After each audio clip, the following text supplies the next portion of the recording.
今日咧呢位央視嘅主角阿鐘二哥，呢個地方咧就係陳皮嘅最出名核心中嘅核心嘅產區。不如有鐘二哥，你介紹下呢個咩地方先？呢度咧由天馬新會陳皮產區嘅核心區，荔枝峽往西嘅第一塊地，第一塊地三江匯合嘅。係啦，咁我哋新會陳皮咧有三大特徵，一個咧佢個落皮咧就有豬鬃紋嘅，即係豬鬃毛就掹咗嗰啲窿咧就比較均勻比較深，好均勻嘅。咁有啲咧就好粗魯嘅，而且分佈唔均勻嘅。第二個咧囊，佢就係海綿狀，係魚鱗狀嘅，即係佢一片片嘅。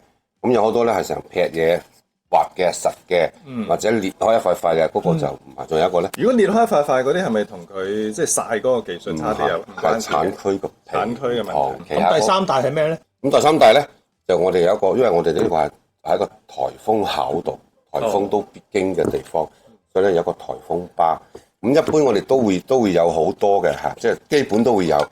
咁咧颱風巴咧就係兩個果，打風嘅時候啊，一串果兩個果撞嚟撞去，哦，卡傷咗嗱，花咗花咗，咁咧佢就會產就係呢啲產生咗一個疤痕啦。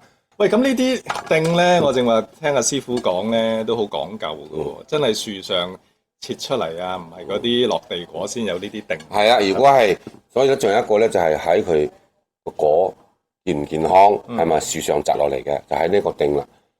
有呢個釘嘅就係剪落嚟嘅，冇呢個釘嘅就跌咗落地執上嚟嘅。係啦，即係彎咗嗰啲先跌落嚟，係咪？即係佢熟得滯跌咗落嚟啦。